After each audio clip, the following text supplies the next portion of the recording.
Calculate the vast number. अब होता क्या है कि जब वायरस अपना जीनोम इंजेक्ट करेगा सेल के अंदर, तो अब वो सेल के अंदर जब उसकी मशीनरी को लेगा और मशीनरी को लेकर अपनी कॉपीज बना के सेल से निकलेगा बाहर, सेल को तो डिस्ट्रॉय करेगा, फिर वो कॉपी दूसरे किसी सेल के ऊपर जाएंगी, उसको इन्फेक्ट करेगी। करते करते क्या होगा, सेल्स आपके डिस्ट्रॉय होते जाएंगे और जो नंबर ऑफ वायरस है वो इंक्रीज करता जाएगा, कॉपीज ज़्यादा बनती जाएंगी।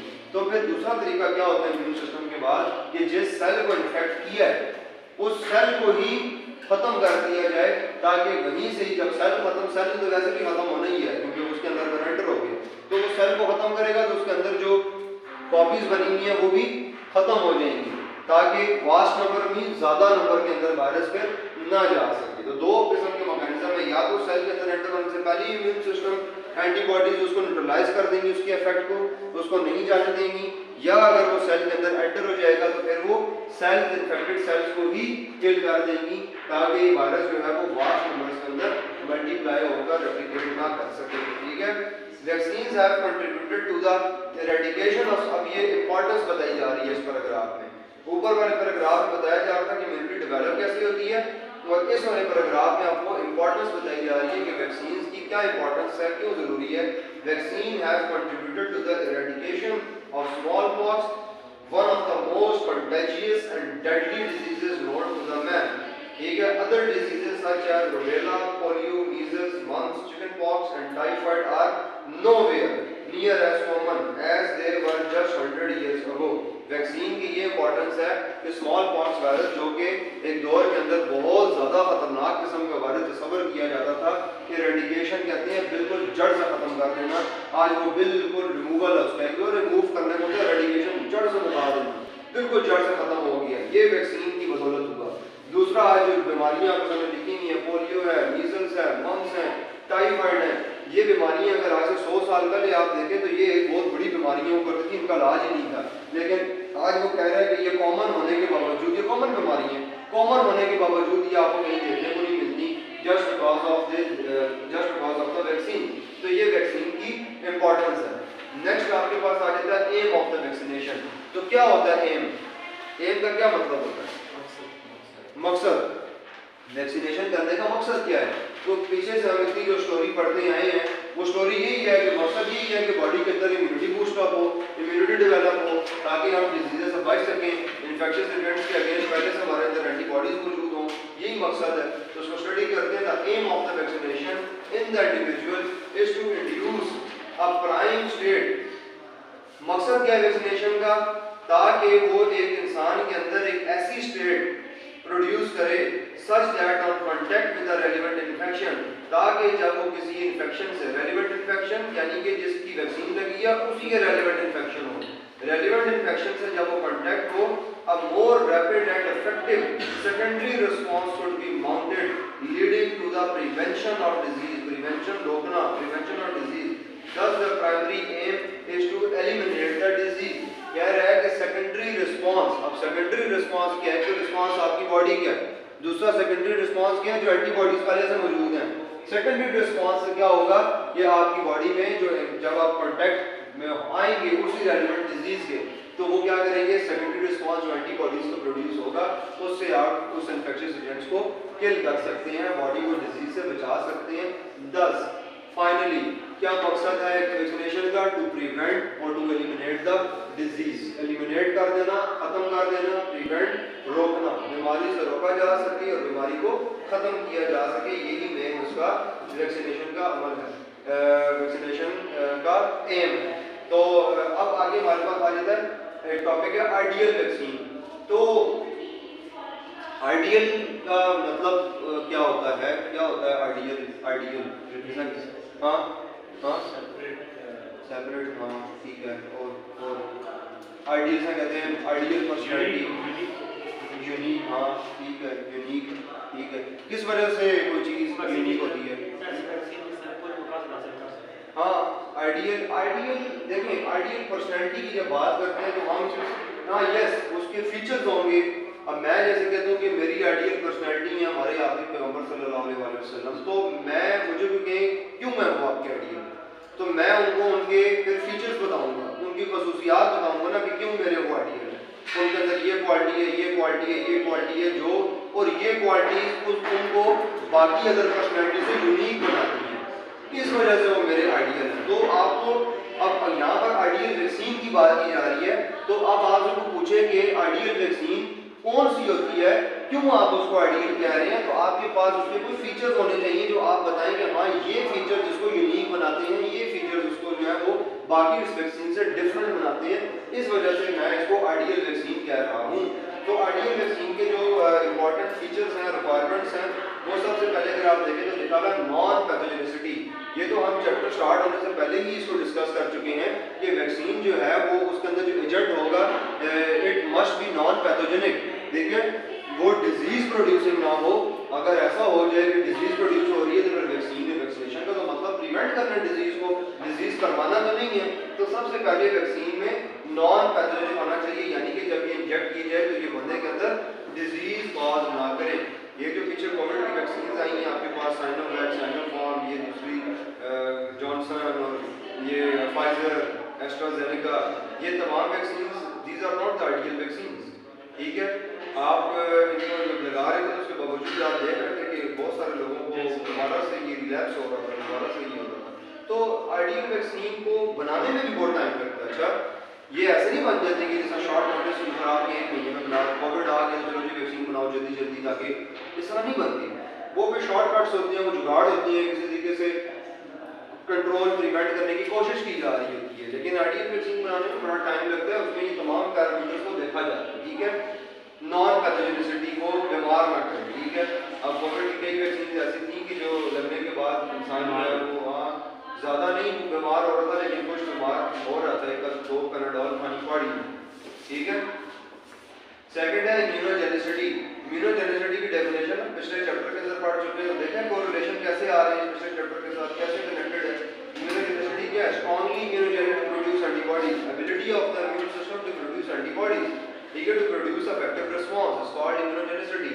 इम्यूनोजेनिसिटी की यानी कि वैक्सीन को इम्यूनोजेनिक होना चाहिए ताकि जब भी आप उसके अंदर क्या हुआ कार आ गई, चलो छोड़ो। तो इम्यूनोजेनिसिटी में आप जब भी वैक्सीन को लगाएं तो इम्यूनोजेनिसिटी में वो आपकी बॉडी के अंदर इफेक्टिव इम्यून रिस्पांस प्रोड्यूस करने की उसमें सलाहियत हो, जिसको हम इम्यूनोजेनिसिटी कह रहे हैं। थर्ड है efficacy greater than 90%।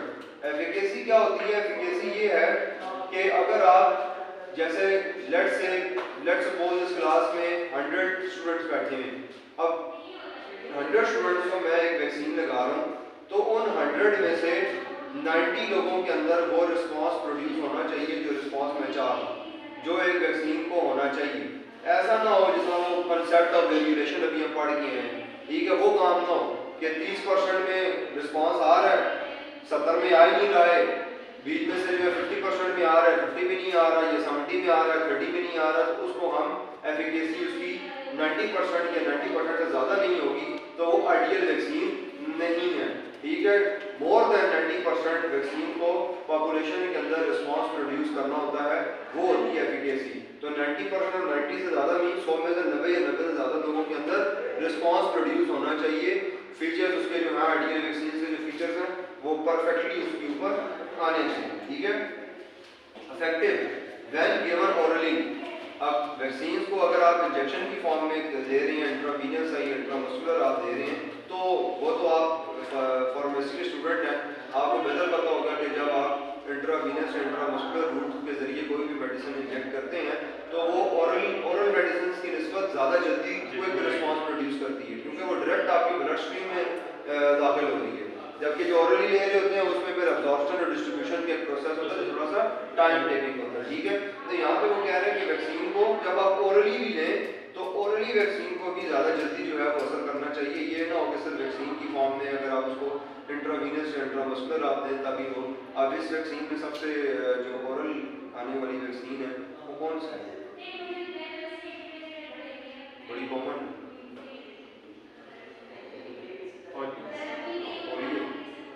Polio vaccine, खतरे सबसे कॉमन है। ठीक है, तो ओरली भी देने के बाद उसके अंदर रिस्पांस जो है वो इफेक्टिव प्रोड्यूस होना चाहिए, ये भी एक उसका गुड फीचर है। ठीक है, प्रोड्यूस लॉन्ग लिव्ड इम्यूनिटी हो फुल लाइफ लॉन्ग ड्यूरेशन की ऐसा भी ना हो कि बस वैक्सीन लगाई तो महीने तक एंटीबॉडीज हैं, महीने बाद फिर जो है वही हिसाब, ऐसा भी ना हो। ये 4 महीने के लिए हो तो फिर वही हिसाब। तो वो बच्चे को जो फसले की वैक्सीन और वो जो पैदा होती है लगाई जा रही होती हैं वो लाइफ टाइम होती हैं। तो इसको बोलते हैं कि यार लाइफ टाइम हो, ये लॉन्ग लिव्ड इम्यूनिटी को प्रोड्यूस कर सकते हैं। ठीक है, लो कॉस्ट, सस्ती भी होनी चाहिए। अब एक वैक्सीन, अब मिसाल के तौर पर कोविड की वैक्सीन हमारे पास आई, पाकिस्तान में तो कोई भी प्रोड्यूस नहीं हुई थी, इम्पोर्ट ही हुई थी ना। तो इम्पोर्ट कराने के बाद अगर एक वैक्सीन यहाँ पर पहुँच रही है और अगर कहा जाए आप सारों को कि जी आप सब ने वैक्सीन लगानी है और 1000 रुपये का एक डोज है, 1000 रुपये की, तो आप में से कौन 1000 रुपये की जाकर डोज लगाएगा? नो, कोई भी नहीं। या फिर चले हम लगा भी लेंगे तो जो बिल्कुल लोअर मिडिल क्लास लोग हैं या बिल्कुल लोअर क्लास के लोग हैं, फाइनेंशियल स्टेटस इनका नहीं है, वो किस तरीके से ये अफोर्ड कर सकेंगे कि वो 1000 रुपये की जाकर डोज लगवाने नहीं लगाएंगे। तो और डिफरेंट कंट्रीज हैं पूरी दुनिया में, बहुत सारे गरीब मुल्क हैं जहाँ पर जो है वो नहीं। तो आपको वैक्सीन ऐसी बनानी है कि जो लो कॉस्ट हो, कि पूरे ऑल ओवर दी वर्ल्ड अगर आप दें तो वो उस पर आपको कम से कम लागत आए कि गवर्नमेंट ऑफ पाकिस्तान जैसा अगर इम्पोर्ट कर रही है कोई वैक्सीन तो वो भी अफोर्ड कर सके कि वो हम लोगों को फ्री में दे सके। तो हम लोगों को ये वैक्सीन फ्री में ही लगती रही है। ठीक है, अगर फ्री में ना लग रही होती तो कोई भी ना लगाता। तो इस वजह से अगर कोई ना लगाता तो फिर वैक्सीन का फ़ायदा कोई फ़ायदा नहीं, तो आइडियल वैक्सीन तो ना हुई ना। इस वजह से आइडियल वैक्सीन को लो कॉस्ट होना चाहिए, बजट फ्रेंडली भी होना चाहिए।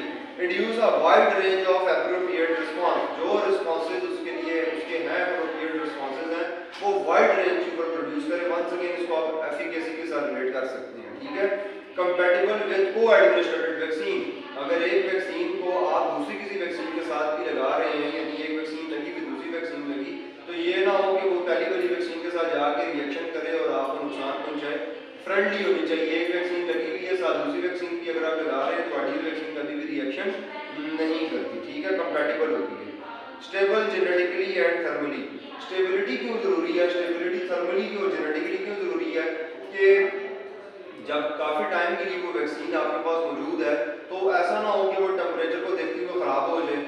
ठीक है, या फिर जो है वो अपना जेनेटिक सीक्वेंस जो उसके अंदर कोविड की बात कर रहा हूँ क्योंकि रिसेंटली यही गुजरा है, तो उसका जीनोम अगर आप यूज़ कर रहे हैं तो उसका जीनोम ख़राब ना हो, उसकी जो है वो जेनेटिकली वो स्टेबल हो, थर्मली भी स्टेबल हो। अब कोविड की लेट्स एक एग्जांपल दे रहे हैं, वैक्सीन है एस्ट्राजेनेका।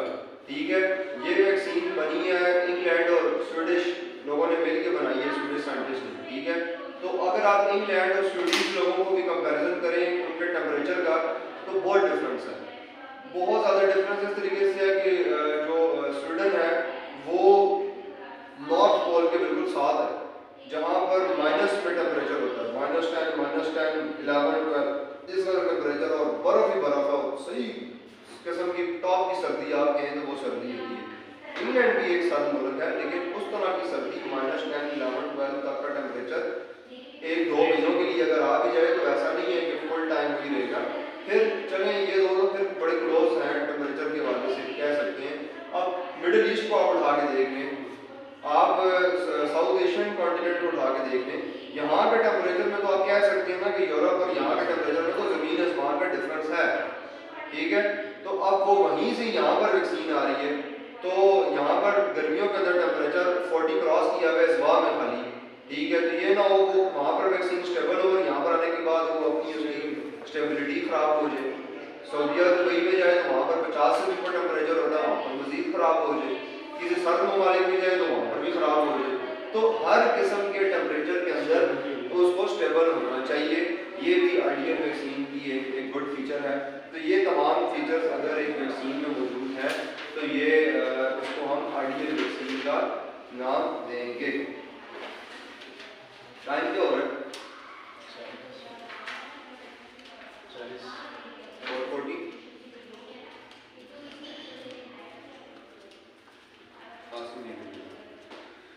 उसके बाद हमारे पास टाइप्स ऑफ वैक्सीन। ठीक है, टाइप्स ऑफ वैक्सीन हम इंशाल्लाह नेक्स्ट किसी लेक्चर के अंदर इसको डिस्कस करेंगे क्योंकि ये पूरा एक लेक्चर का टॉपिक है।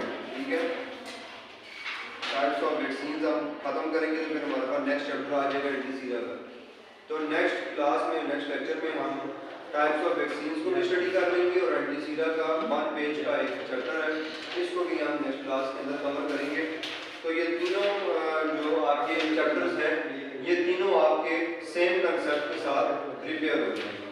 ठीक है, पहले आपने इम्यूनिटी को स्टडी किया, टाइप स्टडी की, फिर आपको पता चला इम्यून सिस्टम है क्या, इसका फंक्शन क्या है, ये एंटीबॉडीज़ क्या चीज़ें होती हैं, किन किन किस्मों की एंटीबॉडीज़ होती हैं, कौन सी एंटीबॉडी किस टाइम प्रोड्यूस होती है, ठीक है, आर्टिफिशियल कौन सी होती हैं, उसके बाद नेचुरल कौन सी होती हैं। फिर उसके बाद आपने वैक्सीन को पढ़ा कि हमारी बॉडी में आर्टिफिशियली जो इम्यूनिटी हम एक्वायर करते हैं through with the help of vaccine, वो क्यों ज़रूरी है, वैक्सीन की इंपॉर्टेंस क्या है, वैक्सीन ना आने से पहले क्या कुछ हुआ करता था, वो हमने स्टडी किया। और आज के दौर में हमने इंपॉर्टेंस पढ़ा कि वैक्सीन की वजह से क्या हो रहा है कि आपकी जो ऐसे डिजीज़ हैं जो 100 साल पहले बिफोर 100 ईयर्स जो है वो उनको एक ख़तरनाक बीमारी तस्वर किया जाता था।